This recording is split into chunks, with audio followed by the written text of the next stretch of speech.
घावण अगदी इन्स्टंट, खूप इझी आहे. ओलं खोबरं जे आहे ते आपण मिक्सरच्या भांड्यात घालूया. हे जवळपास 1 वाटी मी ओलं खोबरं घेतलंय. ह्याच्यात 7 ते 8 लसणाच्या पाकळ्या, एवढासा चिंचेचा तुकडा, जवळपास 1 इंच म्हटलं तर चालेल. तुम्हाला तिखट कसं आवडतं त्याप्रमाणे, कारण ही खूप तिखट करायची नाही चटणी. आणि मीठ एवढं घालून ह्याला मी वाटून घेते. असं कोरडंच वाटायचं, थोडं थोडं पाणी घालून. खूप अशी पातळसारखी चटणी करू नका, छान लागते घावण बरोबर.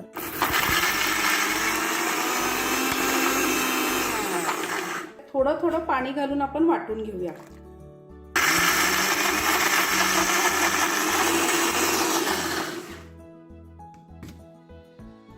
बघा काय सुंदर असा नारंगी कलर आलेला आहे.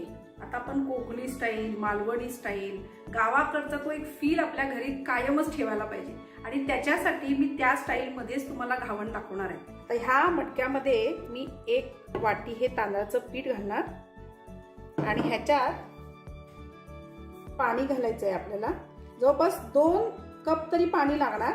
अगदी तुम्हाला कन्सिस्टन्सी घट्ट वाटली तर थोडंसं पाणी घालायला हरकत नाही.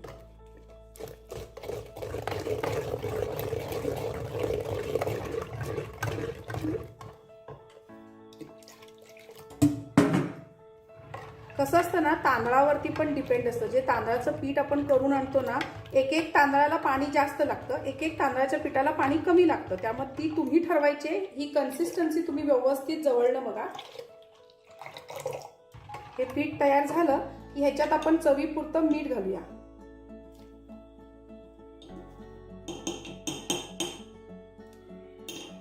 आणि पुन्हा एकदा व्यवस्थित हलवून घ्या. येस, म्हणजे आता हे छान मिक्स होईल.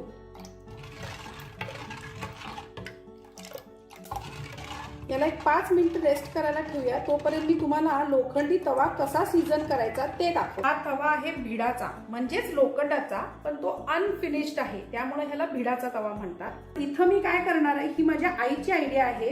नारळाचा जो आपला वरचा शेंडा असतो ना, तो थोडासा खरबडून काढायचा, म्हणजे वरचं जी धूळ असते त्याची जी कणकण असतात ते पडतात. आणि मग हे असं ब्रश सारखा तयार होतो. तो ब्रश तयार करून आपण काय करायचं, तेलात बुडवायचं आणि आपल्या तव्याला मस्तपैकी असं सीझन करून घ्यायचं.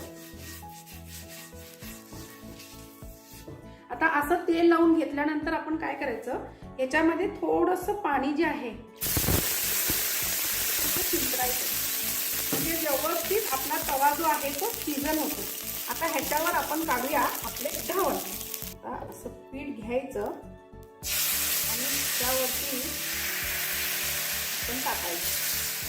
आताच बघा, तुम्ही इन्स्टंट केले तरी किती छान ह्याला छिद्र पडलेली आहे. असं हे टाकून ह्याच्यावरती छान तेल सगळ्या साईडून सोडायचं. पहिला 1-2 डोशाला तेल आपल्याला जरा जास्त लागेल, पण 3रा-4था जसा सीझन होईल तवा ना, मग तुम्ही तेल अगदी कमी लावलं ना तरीही तुमचं घावण खूप छान निघणार. आणि ह्याला जरासं झाकण लावून ठेवूया, म्हणजे वरची बाजू पण लवकर शिजते. तर इथं बघा आपला घावण जो आहे तसा, हा जो तवा आहे हा माझा फार जुना आणि रोजचा वापरातला तवा आहे, त्यामुळे हे घावण माझे लगेच निघतात. पण तुम्ही जर नवीन तवा घेतला तर तुम्हाला हे पहिले एखाद दुसरा जो घावण आहे तो तुमचा खराब होईल, तर तुम्ही वाईट वाटून नाही घ्यायचं, ट्राय करायचं. असा हा दोन्ही बाजूनी छान क्रिस्पी भाजून घ्यायचा की आपला घावण रेडी.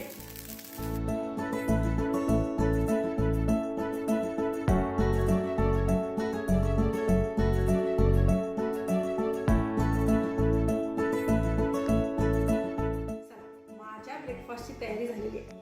मी हे यम्मी घावण आता खाऊन बघते कसं झालंय. येस,